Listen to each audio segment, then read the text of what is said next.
Arthur के माँ बाप ने उसे एक अनाथालय में छोड़ दिया था, जहाँ पर वो पला बड़ा और एक परिवार का प्यार उसके लिए बस एक सपना बनकर रह गया। पर आगे जाकर उसने अनगिनत लोगों की जान ली और उस देश का किंग बन गया। धीरे धीरे उसने पूरे अर्थ पर कब्जा कर लिया और जिसने भी उसके सामने आवाज उठाने की हिम्मत की, उसने उसके साथ साथ उसके पूरे देश को ही खत्म कर दिया। उसकी ताकत के सामने कोई भी नहीं टिक पाया, लेकिन इसके बावजूद भी वो खुद को अकेला महसूस करता था। एक दिन वो खुद को पानी में डूबता हुआ पाता है और एक आवाज उससे कहती है कि वो उसे दूसरा मौका देने वाली है और वो उस मौके को बर्बाद ना करे। कुछ समय बाद आर्थर की आंखें खुलती हैं और उसके सामने दो लोग थे जो कि उसके पेरेंट्स हैं। उसके पिता का नाम रेनॉल्ड्स है और उसकी माँ का एलिस। थोड़ी देर में ही उन दोनों में बहस छिड़ जाती है कि आर्थर उनमें से किसके जैसा ज्यादा दिखता है। उनकी बातें सुनकर आर्थर को समझ आ जाता है कि यहाँ चल क्या रहा है। उसका दूसरा जन्म हुआ है और ये दोनों उसके पेरेंट्स हैं। और जहाँ पिछली जिंदगी में उसका कंट्रोल पूरी दुनिया पर था, अब वो अपनी बॉडी पर भी कंट्रोल नहीं कर पाता और जब भी उसका डायपर बदला जाता था उसकी शर्म के मारे बुरी हालत होती थी। इसके बाद वो एक ऐसी चीज देखता है जो उसे पुनर्जन्म से भी ज्यादा हैरान कर देती है। उसका फादर रेनॉल्ड्स अपने हाथों में एनर्जी को लेकर आता है और अपने एक पंच से ही बड़े से पत्थर के टुकड़े टुकड़े कर देता है, पर इसकी वजह से उसे चोट लग जाती है जिससे उसकी मदर एलिस हील करने लगती है। इतने सालों तक दुनिया पर राज करने के बाद भी उसने कभी भी ऐसी पावर्स के बारे में नहीं सुना था, तो शायद ये दुनिया ही उसकी दुनिया से अलग है। इसके बाद रेनॉल्ड्स एक बड़े से मॉन्स्टर को मार के आता है, जहाँ पर उसके साथ उसकी टीम भी थी। और उसका फादर जब घर आता है, आर्थर उसके हाथों में लगे वेपन और खून को देखता है। लगता है ये ऐसी दुनिया है जहाँ सबको अपने वेपन रखने की इजाजत है। तभी उसकी मदर उसे सोने ले जाने लगती है और आर्थर याद करता है कि वो अपनी पिछली जिंदगी में सो भी नहीं पाता था, क्योंकि सोने का मतलब था असासिन्स के द्वारा मारा जाना। ऐसे ही कुछ महीने बीत जाते हैं और वो अपने घुटनों पर चलने लगता है। एक दिन वो सोने का नाटक करता है और जब एलिस वहाँ से चली जाती है, वो बेबी निंजा जैसा नीचे उतरता है और अपने छोटे छोटे पैरों से एक रूम में जाता है जहाँ पर काफी सारी बुक्स थी। उसे जो सबसे पहले बुक मिलती है वो इस दुनिया के बारे में थी। उसे पता लगता है कि जिस कॉन्टिनेंट में उसका जन्म हुआ है उसका नाम डिकैथन है, जिसके अंदर 3 किंगडम्स हैं। एक नेशन में ड्वार्फ्स रहते हैं, वहीं जंगल के अंदर एलेनोर का नेशन है जिसके अंदर एल्व्स रहते हैं। और आखिरी किंगडम का नाम है सैपिन, जिसके अंदर वो पैदा हुआ है। इस किंगडम में ह्यूमंस ही रहा करते हैं, बिल्कुल उसी की दुनिया जैसा, पर यहाँ पर खून खराबे की जगह राजा का बेटा राजा बना है। और उसके समय के मुकाबले यहाँ की टेक्नोलॉजी उतनी आगे नहीं बढ़ी है। यहाँ पर लोग मैजिक पर ही रिलाई करते हैं। इतनी सारी डिटेल्स इकट्ठा करने के बाद वो एक और बुक को निकालता है जिसमें मैजिक और माना के बारे में लिखा हुआ था। किसी ह्यूमन की माना की स्ट्रेंथ ज्यादातर उसके पेरेंट्स पर डिपेंड करती है और माना को 2 तरीके से यूज किया जा सकता है, पहला ऑगमेंटिंग और दूसरा कॉन्जरिंग। ऑगमेंटर्स अपने माना का यूज करके अपनी बॉडी की ताकत बढ़ाते हैं, बेसिकली सुपर ह्यूमंस बन जाते हैं। दूसरी तरफ कॉन्जरर्स माना को कंट्रोल करते हैं, जिससे वो फायर, वाटर, विंड और बाकी के एलिमेंट्स को कंट्रोल कर सकते हैं। लेकिन उसे हीलिंग मैजिक के बारे में वहाँ कोई डिटेल नहीं मिलती, तो उसे लगता है कि एलिस कोई एक्सेप्शन होगी। उसे पता लगता है कि ज्यादातर लोग प्यूबर्टी पर पहुंचने पर ही माना को अनलॉक करते हैं और जब वो माना को अपने माना कोर के थ्रू कंट्रोल करते हैं वो एक मेज बन सकते हैं। ये चीज आर्थर के लिए समझना आसान थी, क्योंकि उसने अपनी पिछली जिंदगी में वो दुनिया का राजा इसलिए बना था क्योंकि उसने अपने अंदर की को कंट्रोल करना सीखा था और माना कोर भी उसी के जैसा है। तो वो अपनी सारी एनर्जी को फोकस करने लगता है और थोड़ी देर में ही उसका माना कोर डेवलप होने लगता है। पर इससे पहले कि वो ज्यादा कुछ ट्रेनिंग कर पाता, एलिस उसे ढूंढ लेती है और जब आर्थर को उसने पकड़ा हुआ था, एलिस को पता लगता है कि उसने पॉटी कर दी है। ऐसे ही 2 साल बीत जाते हैं और एलिस अपने प्यारे बच्चे के बारे में जर्नल में लिख रही थी। तभी उसे बाहर देखने पर पता लगता है कि रेनॉल्ड्स आर्थर को स्वॉट की ट्रेनिंग दे रहा है, जिसमें आर्थर तो बड़ा इंटरेस्टेड था, पर एलिस इसे देखकर गुस्सा हो जाती है। तुम्हें शर्म नहीं आती एक छोटे बच्चे को इतनी खतरनाक स्टिक देते हुए? इतने समय से यहाँ पर रहने पर उसे एक चीज तो समझ आ गई थी कि माता को गुस्सा दिलाना नहीं चाहिए। इसके बाद एलिस उसे मार्केट में लेकर जाती है जहाँ वो इस दुनिया के वेपन्स को देखता है और साथ ही मैजिक यूजर्स को भी। वहीं इतने समय तक उनके साथ रहते रहते वो अपनी जिंदगी को एंजॉय करने लगा था, क्योंकि उसे अपनी पिछली जिंदगी में उसके माँ बाप ने एक अनाथ आश्रम में उसे रख दिया था और वहीं पर वो पला बड़ा और उसे कभी भी माँ बाप का प्यार मिला ही नहीं। तो उसे ये नई जिंदगी बहुत अच्छी लग रही थी। एक दिन वो अपने फादर को ट्रेनिंग करता हुआ देख रहा था, जो कि अपनी पूरी बॉडी में माना को सर्कुलेट करता है और छोटे छोटे पत्थरों को उठाता है। इससे अच्छा तो हाथ से उठा लेते यार, ये क्या है? क्योंकि रेनॉल्ड्स एक ऑगमेंटर है तो कॉन्जरिंग में उसका हाथ तंग है। इसके बाद वो एक ऑगमेंटर की तरह अपनी बॉडी में माना को यूज करने लगता है। तभी उसकी माँ उठाकर उसे सुलाने के लिए ले जाने लगती है, पर आर्थर बुक्स पढ़ना चाहता था पर उसकी मॉम उसे रोक रही थी। पर जब वो अपना प्यारा सा चेहरा बनाकर उसकी तरफ देखता है वो मान जाती है और वो बुक्स को पढ़ने लगता है। जैसे ही एलिस वहाँ से जाती है वो फिर से अपने माना कोर पर काम करने लगता है। थोड़ी देर में ही उनके घर में एक बहुत बड़ा धमाका होता है, जिससे रेनॉल्ड्स अपनी बेबी को बचा लेता है, पर इसकी वजह से उसकी पीठ जल जाती है। इसके बाद वो भागते हुए आर्थर को देखने जाते हैं, जहाँ वो देखते हैं कि उनका बच्चा बेबी योडा की तरह फ्लोट कर रहा है। आर्थर उन्हें देखकर स्माइल करता है, लेकिन जैसे ही वो नीचे उतरता है ऊपर की सारी सीलिंग नीचे गिरने लगती है। उसे लगता है कि अभी तो उसकी जिंदगी शुरू हुई थी, अभी ही खत्म होने वाली है। पर उसके पेरेंट्स बिना कुछ सोचे समझे उसे बचाने के लिए उसके पास आ जाते हैं। उसके पेरेंट्स पेरेंट्स ने अपनी बिना फिक्र किए हुए सिर्फ उसे बचाने के बारे में सोचा। उसने ये चीज कभी भी महसूस नहीं की थी। अपनी पुरानी जिंदगी में भी उसने बस दूसरे बच्चों को अपने पेरेंट्स के साथ ऐसा देखा था। इस चीज को वो पहली बार महसूस कर रहा था, जिसकी वजह से वो रोने लगता है और अपनी माँ से लिपट जाता है। इसके बाद हम आर्थर की पिछली जिंदगी का सीन देखते हैं, जहाँ पर उसके सैनिकों ने उस बंदे को पकड़ लिया था जो कि उसे मारने आया था, और उसकी एक बीवी और बच्चा भी है। वहाँ पर काउंसिल फैसला सुनाती है कि उसे अपनी बीवी और बच्चे के साथ होम टाउन में भेज दिया जाए। प्लीज ऐसा मत कीजिए, हमारे होम टाउन में जिंदगी मौत से भी बदतर है, प्लीज आप मुझे भेज दीजिए, पर इन्हें रहने दीजिए। लेकिन तभी आर्थर सामने आता है और उसकी बीवी और बच्चों को मार डालता है, और काउंसिल ये देखकर कहती है कि उसने उन्हें मारकर बहुत अच्छा किया, क्योंकि अब उन्हें सफर नहीं करना पड़ेगा। और वो बंदा रोते हुए उसका शुक्रिया अदा करता है। वहीं प्रेजेंट में रेनॉल्ड्स आर्थर को ट्रेन करने जाता है, और वो उसके लिए अपने ही जैसे ग्लव्स लाया था, पर आर्थर मना करके एक लकड़ी की तलवार उठा लेता है। इसके बाद वो दोनों प्रैक्टिस करना शुरू कर देते हैं, और उसका फादर अपने स्टिक को माना से इन्फ्यूज कर देता है। लेकिन तभी आर्थर भी अपनी स्वॉर्ड में माना इन्फ्यूज करता है, जो देखकर वो हैरान हो जाता है, और वो अपनी स्वॉर्ड से उसकी स्टिक को तोड़ देता है। ये सब देखकर उसका फादर समझ जाता है कि वो आर्थर को ट्रेन करने लायक नहीं है। मैंने सोचा है कि हम इसे एक टीचर के पास भेजेंगे, लेकिन एलिस सीधा ही मना कर देती है, क्योंकि वो अपने छोटे से बच्चे को किसी दूसरी जगह पर सिर्फ ट्रेन करने के लिए नहीं भेजना चाहती। हमने तो पहले ही डिसाइड किया था तुम उसे फाइटिंग सिखाओगे और मैं मैजिक। पर ये तो देखो, मेरी स्वॉर्ड माना से इन्फ्यूज्ड थी, फिर भी इसने बीच में से काट दी। अभी तो ये बच्चा है, तो सोचो बड़ा होकर ये क्या क्या कर सकता है। इसलिए इसको बेहतर टीचर के पास भेजना जरूरी है। वो सब मैं समझती हूँ, पर मैं ऐसे ही किसी दूसरे शहर में अपने बच्चे को नहीं भेजने वाली। इसके चक्कर में वो काफी देर तक बहस करते ही जाते हैं। इन सब चीजों से आर्थर परेशान हो जाता है और कहता है कि वो भी उसके साथ सिटी में आ सकते हैं और उन्हें उसे अकेला भी नहीं छोड़ना पड़ेगा। उन दोनों के दिमाग में आया ही नहीं था कि ये भी एक ऑप्शन है, और ये सारी प्रॉब्लम सॉल्व कर देता है। इसके बाद वो अपनी जर्नी के लिए वहां से जाने लगते हैं, जहां पर रेनॉल्ड्स के एडवेंचरर दोस्त भी पहुंचे हैं। आर्थर इन सबसे पहले मिल चुका है जब इसने घर को तोड़ा था। उनकी टीम के लीडर का नाम एडम है। इसके बाद एक एक करके वो सभी आर्थर से मिलते हैं, और वो सभी कैरेज में बैठकर वहां से निकल जाते हैं। लगता है यहाँ की दुनिया अभी उतनी भी आगे नहीं बढ़ी, ना तो यहाँ पर एयर उबर है, ना ही फ्लाइंग ड्रोन्स। थोड़ी दूर आगे जाने पर वो एक जगह ब्रेक के लिए रुकते हैं, लेकिन तभी वहां पर कुछ वुल्व्स आ जाते हैं। लेकिन वो एडवेंचरर्स काफी एक्सपीरियंस थे और बड़ी आसानी से उन सबको ठिकाने लगा देते हैं। वो रात को भी वहीं पर रुके हुए थे और साथ में बैठकर खाना खा रहे थे। वहां पर एलिस देखती है कि रेनॉल्ड्स को चोट लगी हुई थी, तो वो उसे हील करने लगती है। जैसे ही वो उसे हील करने लगती है, वो सारे एडवेंचरर्स उसके आसपास घेरा बना लेते हैं। ऐसा इसलिए था क्योंकि हीलिंग मैजिक बहुत ज्यादा रेयर होता है, तो इसीलिए इन्हें छुप कर रहना होता है, क्योंकि किडनैपर्स और काफी सारे लोग हीलर्स के पीछे पड़े रहते हैं। इसलिए रेनॉल्ड्स और एलिस आबादी से बहुत दूर जाकर रह रहे थे। वहीं खाना ठूसने के बाद एडम थोड़ी प्रैक्टिस करना चाहता था, और वो इसके लिए आर्थर को बुलाता है, और ताकि उसे चोट ना लगे वो अपने वेपन पर कपड़ा बांध लेता है। वो दोनों ही अपने अपने वेपन्स में माना को इन्फ्यूज करते हैं। वहीं आर्थर ने अपने पैरों में भी माना को इन्फ्यूज किया था, और जैसे ही वो एडम के ऊपर हमला करने वाला था, वो अचानक से उसके सामने से गायब हो जाता है और उसके पीछे पहुंच जाता है। ये अटैक करने के लिए उसके लिए परफेक्ट मौका था, पर उसके प्यारे प्यारे एंकल्स उसके हिसाब से काम नहीं करते और वो फिसल जाता है। इसकी वजह से एडम को उससे बचने का मौका मिल जाता है। इसके बाद वो दोनों फिर से क्लैश करते हैं, पर वो अपने छोटे से शरीर की वजह से हवा में उड़ता हुआ जाता है। ये देखकर एलिस डर जाती है, पर एंजेला अपने विंड मैजिक का यूज करके उसे आराम से नीचे उतार देती है, जिसके बाद सारे लोग उसे डांटने लगते हैं क्योंकि उसने एक छोटे से बच्चे पर इतनी ज्यादा ताकत यूज कर ली। अरे वो बच्चे जैसा कहाँ है, तुमने उसे देखा नहीं? इसके बाद आर्थर के पास जैस्मिन आती है। वो उसकी फाइट को देखकर बहुत इंप्रेस्ड थी और उसे सिखाने को कहती है जो उसने अपने पैरों पे मैजिक यूज किया था। आर्थर इस टेक्निक को सीक्रेट रखना चाहता था क्योंकि उसने इसे अपनी पिछली जिंदगी में मास्टर किया था, पर आर्थर उसके थोपड़े को देखकर समझ जाता है कि जब तक वो उसे नहीं बताएगा वो उसे परेशान करती रहेगी। अगली सुबह वो फिर से अपनी जर्नी पर निकल जाते हैं। वहीं इस सफर के दौरान वो सारे एडवेंचरर्स एक एक करके आर्थर को अपनी चीजें सिखाते हैं। एडम उसे स्पेयर यूज करना सिखाता है, हेलन बो, लेकिन इसके बाद सिखाने की बारी आर्थर की थी। वो जैस्मिन को वही टेक्निक सिखाता है। वो उस टेक्निक को एक ही बार करके सिखाता है और जैस्मिन उसे सीख भी जाती है। अगली सुबह उसका शुक्रिया अदा करने के लिए जैस्मिन उसे एक नाइफ देती है। इसके कुछ समय बाद फिर से वहां से निकल जाते हैं, लेकिन तभी अचानक से कैरेज रुक जाती है क्योंकि उनके कैरेज के बाहर बहुत सारे डाकू आ चुके थे जिन्होंने उन्हें चारों तरफ से घेर लिया था। उनके सरदार के ऑर्डर देने के बाद सारे डाकू उनके ऊपर हमला करने लगते हैं, पर वो एडवेंचरर्स काफी ताकतवर थे और बड़ी आसानी से उन सबको हराते जाते हैं। पर प्रॉब्लम ये थी कि उनकी तादाद हद से ज्यादा थी और लड़ते लड़ते वो सारे एडवेंचरर्स थकने लगे थे। तभी उन डाकुओं का सरदार रेनॉल्ड्स को घायल कर देता है। आर्थर भी उससे लड़ने के लिए आगे बढ़ता है। तुम अपनी मॉम को लेकर यहाँ से चले जाओ, अभी आपकी तरह लड़ सकता हूँ। तो उसका फादर उससे कहता है कि वो लड़के अपनी माँ को बचाए क्योंकि उसकी पेट में उसका भाई या फिर बहन है और वो एक बड़ा भाई बनने वाला है। जिसके बाद वो अपनी मॉम को लेकर वहां से भागने लगता है और रेनॉल्ड उनके लीडर के ऊपर हमला करता है। आर्थर और उसकी मॉम के सामने कुछ डाकू आते हैं, पर बाकी के एडवेंचरर्स उन्हें खत्म कर देते हैं, लेकिन ऊपर खड़ा एक मेज उनके ऊपर हमला कर देता है। आर्थर अपनी मॉम को तो बचा लेता है, पर उस अटैक की वजह से वो खाई से नीचे गिरने लगता है। लेकिन वो बिना कुछ किए नीचे नहीं गिरने वाला था, तो वो अपने चाकू को निकालता है जिसमें उसने रस्सी बांधी हुई थी। वो रस्सी उस मेज के पैर में फंसाकर उसे भी अपने साथ नीचे गिरा लेता है। डर और एंजेला अपने मैजिक से उस तक पहुंचने की कोशिश करते हैं, पर वो ऐसा नहीं कर पाते। उसने अपनी मॉम को बचा लिया था, जो सोचकर वो काफी खुश था। लेकिन जैसे ही उसे याद आता है कि वो बड़ा भाई बनने वाला था और वो उस चीज को कभी महसूस नहीं कर पाएगा, वो रोने लगता है। किसी तरह आर्थर उस नदी से तैरकर बाहर आता है और उसके सामने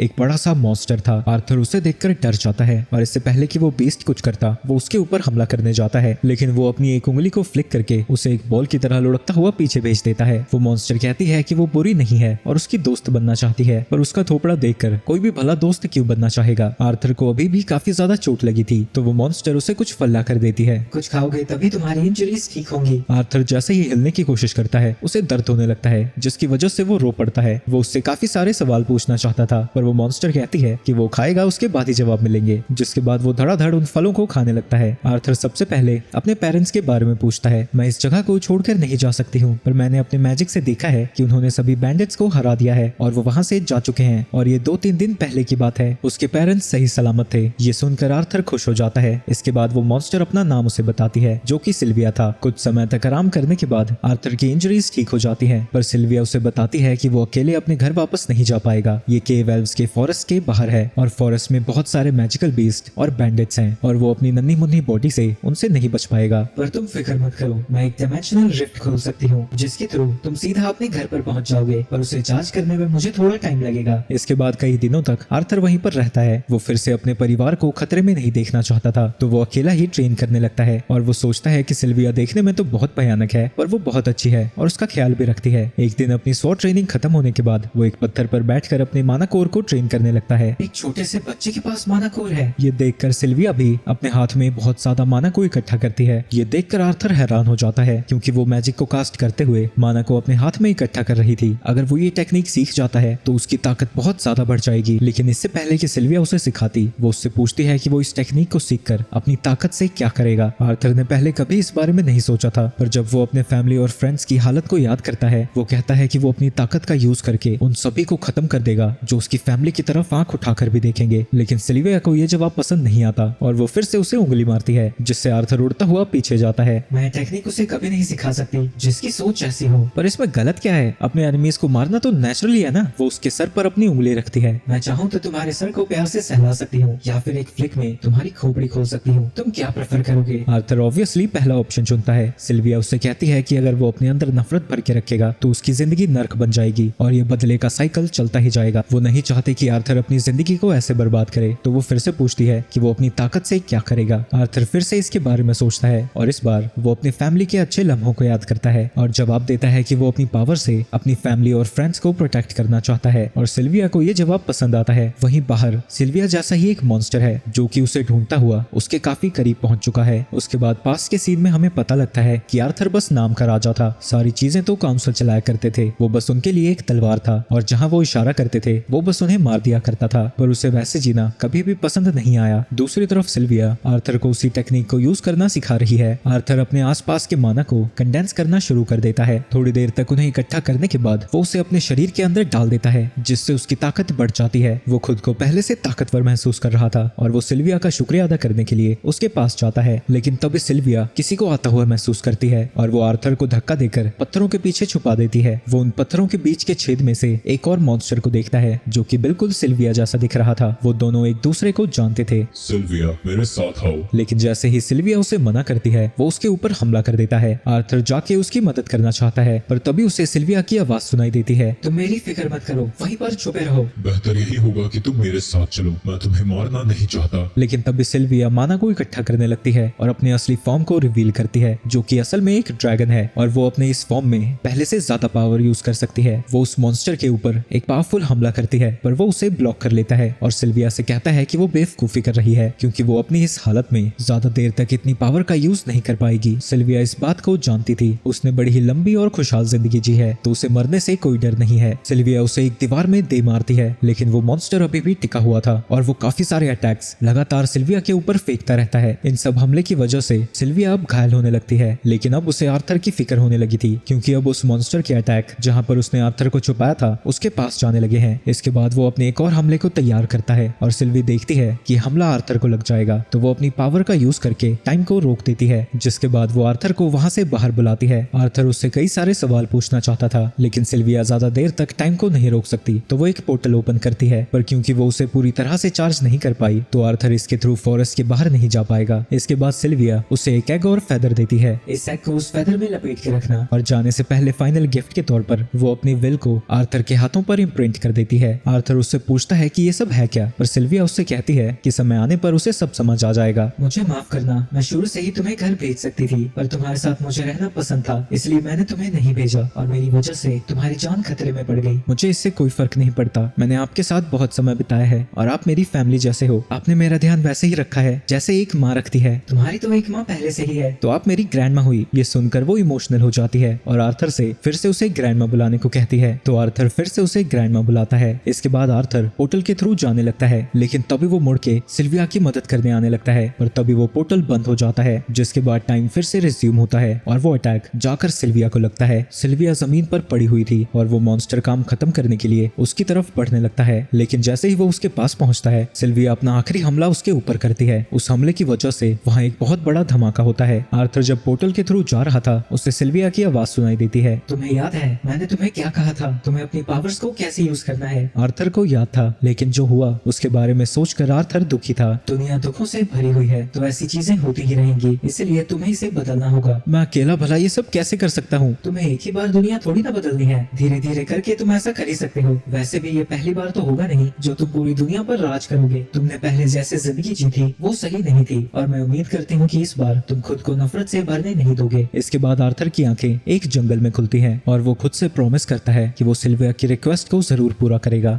आर्थर अपनी स्किल्स को यूज करते हुए जंगल के थ्रू जाने लगता है। तभी उसे एक लड़की के चिल्लाने की आवाज आती है और वहां जाने पर उसे कुछ बैंडिट्स दिखते हैं जो कि एक लड़की को किडनैप कर रहे थे ताकि वो उसे एक स्लेव के तौर पर बेच सकें। वो उस एल्फ को कैरेज में डालकर वहां से जाने लगते हैं। आर्थर को याद आता है कि जिन बैंडिट्स ने उन्हें घेरा था वो भी औरतों और बच्चों को नुकसान पहुंचाना नहीं चाहते थे ताकि वो उन्हें स्लेव की तरह बेच सकें। ये सोचकर आर्थर गुस्से से भर जाता है, पर वो किसी तरह खुद को शांत करता है और उनकी कैरेज का पीछा करने लगता है। शाम के वक्त वो एक जगह पर आकर रुक जाते हैं, लेकिन आर्थर उस वक्त उन पर अटैक नहीं करता। वो अंधेरे का वेट करता है। जब रात हो जाती है आर्थर उन सभी को खत्म करने की तैयारी करता है। सबसे पहले वो छोटे पत्थरों को फेंक कर उन वुल्स का ध्यान भटकाता है। वुल्स की चीख से परेशान होकर एक बंदा उन्हें शांत कराने जाता है, लेकिन जब वो शांत नहीं होते वो उन्हें मारने लगता है। तभी उसके पीछे आर्थर आ जाता है और उसके ऊपर हमला कर देता है। जब उसका साथी उसकी मदद करने आता है वो पहले बंदे का चाकू लेकर उसकी गर्दन को काट देता है। इसके बाद बाहर बस एक और बैंडेड बचा था। जब वो उसके ऊपर हमला करने आता है वो उसके पैर पर अटैक करता है। ये सारा शोर शराबा सुनकर उनका बॉस भी कैरेज में से बाहर आता है। ये एक मेज है, इससे बचकर रहना। अरे वाह, पैसा मेरे पास चलकर आ रहा है। वो अच्छे खासे प्रोडक्ट को तोड़ना नहीं चाहता था, तो इसलिए वो तलवार रखकर मैजिक का यूज करने लगता है। आर्थर बॉस से लड़ने लगता है, लेकिन बाकियों के मुकाबले उसका फाइटिंग में एक्सपीरियंस कहीं ज्यादा था। वो उसी रस्सी और धागे का यूज करके उसे हराने की कोशिश करता है, पर ये ट्रिक भी बॉस पर काम नहीं आती और वो उसे लात मारकर दूर फेंक देता है। इसके बाद वो आर्थर को उसके पैरों से उठाता है और उसका मजाक उड़ाने लगता है, लेकिन तभी आर्थर अपने फायर मैजिक से उसके पैर के ऊपर हमला करता है और जब वो दर्द के मारे चिल्ला रहा था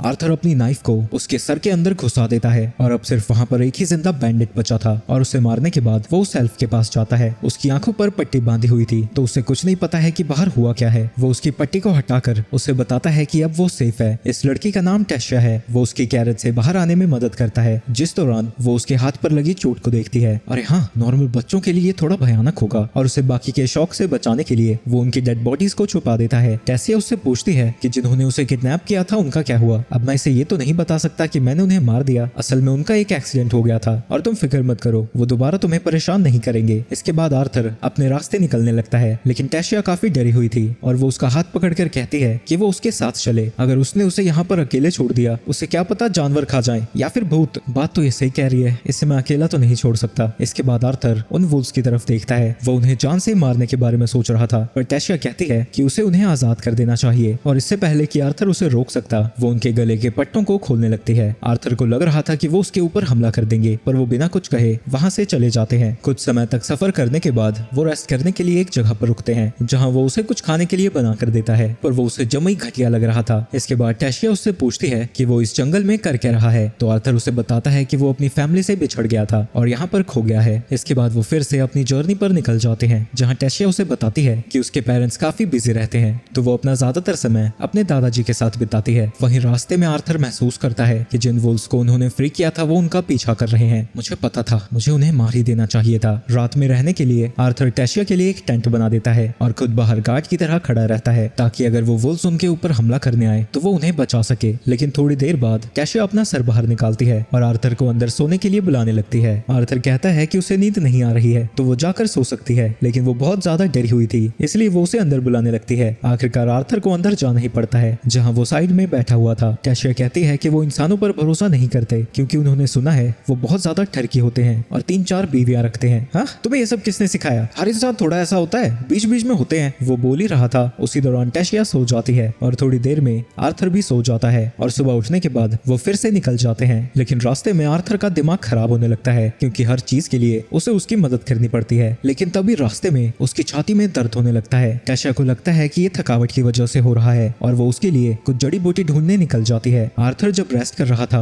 वहाँ पर वही वुल्फ आ जाता है। उसे देखकर आर्थर डर जाता है, लेकिन वो वुल्फ उसके लिए एक शिकार लेकर आया था जिसे रखकर वो वहाँ से चला जाता है। इस दौरान टेशिया भी सब कुछ देख लेती है और वो कहती है कि उन्होंने उसकी मदद की थी इसलिए वो उनकी मदद कर रहा है। इसके बाद रात को वो उसे पकाकर खाने लगते हैं जो कि उन्हें बहुत अच्छे लगते हैं। वहीं टेशिया कुछ मशरूम भी लेकर आई थी जो कि खाने में बड़े टेस्टी होते हैं, लेकिन जब आर्थर उसे खाता है उसका पेट खराब हो जाता है और उसे बार बार झाड़ियों में जाकर हल्का होना पड़ता है। इसके बाद रात को टेशिया बक बक करती ही जाती है, लेकिन आर्थर बहुत ज्यादा थक चुका था जिसकी वजह से वो सो जाता है। अगले दिन वो फिर से अपनी जर्नी पर निकल जाते हैं, लेकिन आर्थर का दर्द बढ़ता ही जा रहा था। रास्ते में टेशिया उससे पूछती है, फ्रेंड्स एक दूसरे को निकनेम से बुलाते हैं, तो क्या मैं तुम्हें आर्थर की जगह आर्ट बुला सकती हूँ? इसके बाद वो चलते चलते एक पेड़ के पास आते हैं जिसके बीच में से रोशनी आ रही थी। वो एक पोर्टल था जो कि टेशिया की कंट्री की तरफ जाता है। उसके थ्रू वो दोनों वहाँ पर पहुंच जाते हैं, लेकिन वहाँ पहुंचते ही कुछ सैनिक आर्थर को पकड़ लेते हैं और उसे मारने वाले थे। आर्थर टेशिया से मदद मांगने लगता है, लेकिन वो चुपचाप खड़ी थी। उसे ऐसा देखकर आर्थर हैरान हो जाता है। उन सोल्जर्स का कमांडर उन्हें ऑर्डर देता है कि वो उसे यहीं पर जान से मार दें और टेशिया अभी भी कुछ भी नहीं बोल रही थी और वो पछताने लगता है कि उसने उस पर भरोसा कैसे कर लिया, क्योंकि अपनी पिछली जिंदगी में भी उसने कई धोखे खाए हैं। लेकिन जैसे ही वो उसे मारने वाले थे टेशिया उसके सामने आ जाती है। इसने कुछ भी नहीं किया है, इसने तो मेरी जान बचाई है। पर सोल्जर्स का लीडर कहता है कि उसे ब्रेन वॉश कर दिया गया है। तभी वहाँ एक पोर्टल खुलता है और टेशिया के ग्रैंडफादर वहाँ पर आ जाते हैं। इसने हमारी प्रिंसेस को बचाया है और तुम इसे ही मारना चाहते हो। तभी आर्थर को सदमा लगता है क्योंकि वो नॉर्मल लड़की नहीं बल्कि इस किंगडम की प्रिंसेस है जो कि किसी वजह से उसने बताना जरूरी नहीं समझा। इसके बाद टेशिया के पेरेंट्स भी वहाँ पर आ जाते हैं जहाँ टेशिया की मदर तो उसे गले लगाती है, पर उसका बाप थोड़ा दिमाग से पैदल है और वो आर्थर को मारने का ऑर्डर देने लगता है। जिसके बाद टेशिया के दादाजी सारी सिचुएशन उसे समझाते हैं और टेशिया भी कहती है कि उसी ने उसकी जान बचाई है और उन्हें उसकी खातिरदारी करनी चाहिए। इससे पहले उसका फादर मना कर सकता। वो आर्थर का हाथ पकड़कर अपने कासिल की तरफ ले जाने लगती है और आर्थर को बहुत सारे स्नैक्स का लालच देती है जो कि किसी बच्चे पर काम करता, पर देखा जाए तो अभी वो बच्चा ही है। उसका फादर उसे रोकने की कोशिश करता है पर टेशिया उसके ऊपर भड़क जाती है और वो कुछ भी नहीं कह पाता। विलेज के थ्रू होता हुआ वो उसके कासिल की तरफ जाने लगता है जहाँ पर सभी लोग उसे अजीब तरीके से देख रहे थे, पर क्योंकि वो एक प्रिंसेस के साथ था कोई भी कुछ नहीं कहता। लेकिन अभी भी आर्थर सोच रहा था कि वो रिएक्शन आखिर था क्या, और रास्ते में फिर से उसकी छाती में दर्द होने लगता है। कासल में पहुंचने पर उससे सामने बहुत सारी मेड्स दिखती हैं जो कि आर्थर को देखकर थोड़ा डर सा जाती हैं, पर टेसिया उन्हें समझाती है कि आर्थर बहुत अच्छा इंसान है और वो उसकी जमकर खातिरदारी करे। तो हमें क्या करना चाहिए, पहले हम खेलें या फिर खाना खाएं? लेकिन आर्थर में थोड़ा बहुत दिमाग था तो वो कहता है कि उसे पहले उनके पेरेंट्स से बात करनी चाहिए। इसके बाद उसके पेरेंट्स भी वहाँ पर आ जाते हैं, लेकिन टेशिया ने ऐसे खाने मंगाए थे कि वो रॉयल मीटिंग कम और बच्चों की टी पार्टी ज्यादा लग रही थी। इसके बाद उसके पेरेंट्स और दादाजी आर्थर को अपना इंट्रोडक्शन देते हैं और आर्थर भी अपने घुटनों पर आकर बड़े ही तहजीब से उन्हें ग्रीट करता है। वो उन्हें बता देता है कि कुछ डाकुओं के हमले की वजह से वो अपने पेरेंट्स से बिछड़ गया है और ये भी बताता है कि कैसे कुछ लोग टेशिया को किडनैप करके स्लेव्स की तरह बेचने वाले थे और उसके बाद क्या क्या हुआ वो सारी चीजें। ये सुनकर किंग इंसानों को गालियां देने लगता है, पर आर्थर उन्हें समझाता है कि स्लेव ट्रेडर्स उनका प्रोफेशन है और वो सिर्फ एल्व्स को नहीं इंसानों को भी नहीं छोड़ते। तुम तो एक बच्चे हो ना, तो तुमने टेशिया को कैसे बचाया? मैं भले ही एक बच्चा हूँ पर मैं एक मेज हूँ, मैंने उनसे लड़कर उन्हें खत्म कर दिया। लेकिन ये सुनकर गार्ड्स को उसकी बात पर यकीन नहीं होता और वो कहते हैं कि ये टिंगू झूठ बोल रहा है। अगर तुम्हारा हाथ फिर से तुम्हारी तलवार पर गया तो तुम सड़क पर नंगे फिरोगे। इसके बाद आर्थर उनसे अपने विलेज वापस जाने के लिए मदद मांगता है। ये सुनकर किंग भड़क जाता है, वो भला किसी इंसान की मदद क्यों करेगा। लेकिन जब टेशिया उसे घूर कर देखती है वो डर कर मान जाता है। लेकिन जो उनका पोर्टल है वो 7 साल में सिर्फ एक ही बार यूज किया जाता है और क्योंकि वो अभी 2 साल पहले ही यूज हुआ है वो 5 साल बाद उसे ओपन कर पाएंगे। लेकिन किंग उसकी सिचुएशन को समझ जाता है और कहता है कि वो अपने कुछ सोल्जर्स को उसे छोड़ने के लिए भेज देगा दिया। इसके बाद वो नहा रहा था, जहाँ पर फिर से उसकी छाती में दर्द होने लगता है। वो थोड़ी ताज़ा हवा खाने के लिए बाहर आता है, जहाँ ऊपर देखने पर उसे टेशिया अपने पेरेंट्स के साथ दिखती है और वो सोचता है कि जब वो अपने पेरेंट्स से मिलेगा वो उसे कैसे ट्रीट करेंगे। जब टेशिया नीचे आर्थर को देखती है, वो दौड़ती हुई उसके पास आती है और उसके पूछने पर आर्थर उसे बताता है कि उसे नहीं पता कि उसके पेरेंट्स का रिएक्शन क्या होगा, क्या वो उसे दोबारा देखकर खुश होंगे। लेकिन तभी टेशिया उसके गाल को पकड़ लेती है और वो उसे बताती है कि सारे पेरेंट्स अपने बच्चों को देखकर खुशी होते हैं। तभी वहाँ पर वही चमकने वाली चीजें आ जाती हैं। ये एक तरह के फ्लावर्स हैं जो कि टेशिया को बहुत पसंद है। तभी टेशिया के ऊपर अटैक होता है, जिसे आर्थर ब्लॉक कर देता है और जिसने ये हमला किया था वो उसके ऊपर अटैक करने जाता है, पर तभी उसे पता लगता है कि वो उसका दादाजी है। आप अपनी ही पोती पर हमला क्यों कर रहे हैं? तुम इसे अटैक कह रहे हो, इससे भला कौन मरेगा। और आर्थर अपने हाथ में देखता है कि ये वही फ्लावर्स हैं। तुम्हारा रिस्पॉन्स काफी अच्छा था, यानी उन ट्रेडर्स को तो तुमने ही मारा है। वो टेशिया को साइड में रख देता है और अपने मैजिक से तलवार बनाकर वो आर्थर को देता है, क्योंकि वो उसके साथ स्पार करना चाहता था। इसके बाद वो दोनों ही लड़ना शुरू कर देते हैं। जैसे ही आर्थर को एक ओपनिंग मिलती है, वो उसके ऊपर अटैक कर देता है, लेकिन वेरियन उसकी स्वॉर्ड को अपने हाथ से ही तोड़ देता है, जिसकी वजह से एक टुकड़ा टेशिया की तरफ जाने लगता है। तो आर्थर अपनी बची हुई तलवार को उसकी तरफ फेंकता है और उसे बचा लेता है। इसके बाद वो अपने मैजिक का यूज करते हुए वेरियन के ऊपर हमला करने लगता है, लेकिन वेरियन भी अपने माना का यूज करके उसके अटैक को ब्लॉक कर लेता है। लेकिन आर्थर इतनी जल्दी हार नहीं मानने वाला था, तो जब वेरियन उसे पीछे धक्का देता है, वो वापस से उसके ऊपर अटैक करने जाता है और फाइनली उसके माथे पर एक हिट लैंड करता है। तुमने असल में मुझ पर एक हिट लैंड कर दिया, तुम सच में कमाल के हो। आ जाओ एक और मैच करें। लेकिन तभी टेशिया उसके पीछे जोर की चूठी काटती है और उसे कहती है कि वो आर्थर को परेशान करना बंद करे। आर्थर कहता है कि वो मजाक नहीं कर रहा है और वो आर्थर को अपना स्टूडेंट बनाना चाहता है। मुझे नहीं पता कि मेरे पेरेंट्स का हाल क्या है और वो मेरी सिचुएशन के बारे में भी कुछ नहीं जानते, तो बिना मैं उन्हें बताए कुछ नहीं करने वाला। तो अभी आर्थर की चेस्ट में पेन होने लगता है और वो अपने घुटनों पर आ जाता है। तुम जानते हो ये दर्द क्यों हो रहा है? तुम्हें बीस्ट विल मिली है और अगर तुम मेरे स्टूडेंट नहीं बने तो इसकी वजह से तुम मारे जाओगे। इसके बाद आर्थर किसी अंधेरी सी जगह पर था, जहाँ उसकी चेस्ट में फिर से दर्द होने लगता है और उसके अंदर से एक धुएं से बना हुआ मॉन्स्टर बाहर आता है। वो मॉन्स्टर उसकी तरफ बढ़ने लगता है। तभी उसकी आंखें खुल जाती हैं और उसके सामने टेसिया थी और वो समझ जाता है कि वो सब कुछ बस एक सपना था। टेसिया उससे बताती है कि ग्रैंडपा उसका इंतजार कर रहे हैं। टेसिया उससे पूछती है कि क्या वो सच में यहाँ रहने वाला है। अभी मुझे नहीं पता, जब हम ट्रिप से वापस आएंगे मैं तब बताऊंगा। राजकुमारी जी।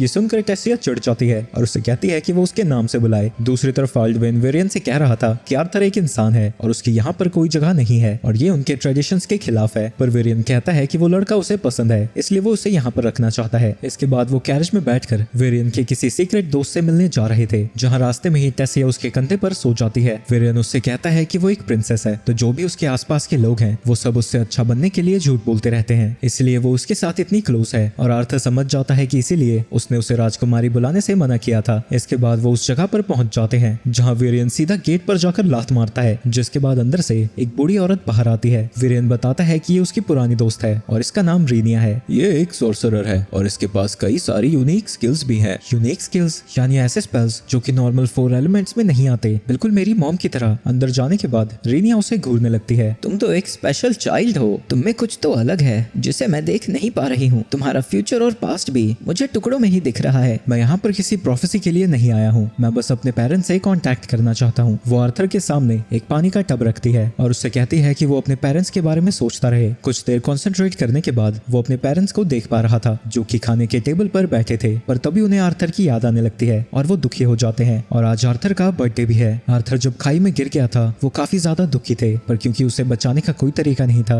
वो हार मानकर शहर में चले जाते हैं, जहाँ रेनॉल्ड इतना दुखी था कि वो लगभग एक नशेड़ी बन जाता है। पर उसे अभी भी अपने आने वाले बच्चे और बीवी का ध्यान रखना था, जिसके बाद उसे एक जॉब मिल जाती है और कुछ समय के अंदर ही उसने रहने के लिए एक नया घर भी ले लिया था। तभी उन दोनों को आर्थर की आवाज सुनाई देती है। वो उन्हें बताता है कि वो ठीक है और अभी एल्फ्स के किंगडम में एक स्पेशल मैजिक के थ्रू उनसे कांटेक्ट कर रहा है। मैं आपके पास जल्दी से जल्दी आना चाहता हूँ, पर मेरी बॉडी में कुछ गड़बड़ है जिसकी मुझे ट्रीटमेंट करानी होगी। ये कुछ सीरियस नहीं है और जैसे ही मैं ठीक हो जाऊंगा आपके पास वापस आ जाऊंगा। और मैंने जो किया आप उसके लिए खुद को ब्लेम मत कीजिए। अगर मैं मर भी गया होता तो मैं दोबारा फिर से वही करता। इस मैजिक कॉल के कट होने के बाद आर्थर वेरियन से कहता है कि वो उसे अपना स्टूडेंट बना ले। इसके बाद टेशिया फिर से अपने फादर पर भड़क रही थी। मैंने आपसे कितनी बार कहा है, उसने मेरी 2 बार जान बचाई है। अगर हम उसे ऐसे ही छोड़ देते हैं तो सबको लगेगा कि एल्फ्स बुरे होते हैं। तुम्हारी बेटी सही कह रही है। आर्थर मेरे अंडर ट्रेन करेगा और अगर कुछ भी होता है तो उसकी जिम्मेदारी मेरी होगी। जिसके बाद एल्डविन मान जाता है और वो आर्थर के पास जाकर अपने बिहेवियर के लिए उससे माफी मांगता है। इसके बाद टेसिया उसे बाहर ले जाती है ताकि वो साथ में खेल सके और उसे टाउन के अंदर घुमाने लगती है। वो रास्ते में जा ही रहे थे तभी एक बच्चा उससे टकरा जाता जाता है छी, एक इंसान से टकरा के मेरे ऊपर इंसान के कीड़े लग गए। और उसके साथ जो बाकी के बच्चे थे वो भी उसे उल्टा सीधा बोलने लगते हैं। वहीं आर्थर बेचारा कंफ्यूज था कि उसने आखिर किया क्या है। टेसिया उससे कहती है कि वो उन सबको इग्नोर करे और उसे ले जाने लगती है, पर तभी वो उसे रोक देता है। अगर आप इसके साथ जाएंगी तो आपकी रेपुटेशन खराब हो जाएगी, अब मुझे मौका दीजिए। फ्रिरिथ नोबिलिटी का एक मेंबर है और वो खुद को बहुत ही ऊंचा मानता है, तो आर्थर उसका थोड़ा मजाक उड़ाने का सोचता है और ऐसा दिखाता है जैसे उससे मिलकर उसे बहुत खुशी हुई, पर उसका नाम जानबूझ के गलत प्रोनाउंस करता है। इसकी वजह से फेरिथ उसके ऊपर भड़क जाता है, तो आर्थर कहता है कि ये गलती से उससे प्रोनाउंस हो गया, अगली बार जब वो मिलेंगे वो उसका सही नाम लेगा और टेशिया के साथ जाने लगता है। लेकिन फेरिथ बिगड़ा हुआ तो था पर गधा नहीं, और वो समझ जाता है कि वो जानबूझ के उसका मजाक उड़ा रहा है और वो आर्थर को एक डुएल के लिए चैलेंज कर देता है। तुम पागल हो गए हो? आर्थर वेरियन का स्टूडेंट है जो कि किंगडम में सबसे ताकतवर है। तुम ऐसे के स्टूडेंट को चैलेंज कर रहे हो? तुम्हें सच में लगता है मैं किसी ह्यूमन से हारूंगा? जिसके बाद आर्थर को भी उसके डुएल को एक्सेप्ट करना ही पड़ता है। फेरिथ पूरे आत्मविश्वास के साथ आर्थर की तरफ बढ़ने लगता है, पर बेचारे का सारा प्लान धरा का धरा रह जाता है। आर्थर बस उसे एक मुक्का मारकर सीधा जमीन पर गिरा देता है और अब क्योंकि डुएल खत्म हो गया था, टेशिया आर्थर को लेकर वहां से जाने लगती है, जिसके बाद वो सारा दिन साथ में ही बताते हैं और टेशिया उसे अलग अलग जगह पर लेकर जाती है और सारी जगह पर घूमने के बाद वो एक बैल्कनी में खड़े थे। टेशिया उससे पूछती है कि उसकी ट्रेनिंग कब से शुरू होने वाली है। कल सुबह से, लेकिन आर्थर कुछ सोचने में बिजी था। फ्लैशबैक में वेरियन आर्थर को बता रहा था कि उसकी ट्रेनिंग बहुत खतरनाक होने वाली है। उसकी ट्रेनिंग ऐसी होगी जैसे उसके शरीर को पानी में उबाला जा रहा हो और उससे इस चीज से कई सालों तक हर रोज गुजरना होगा, वो भी बिना अपनी फैमिली के सपोर्ट के। तो वेरियन जानना चाहता था कि क्या वो इस ट्रेनिंग के लिए रेडी है, जिस पे वो हाँ में सर हिलाता है।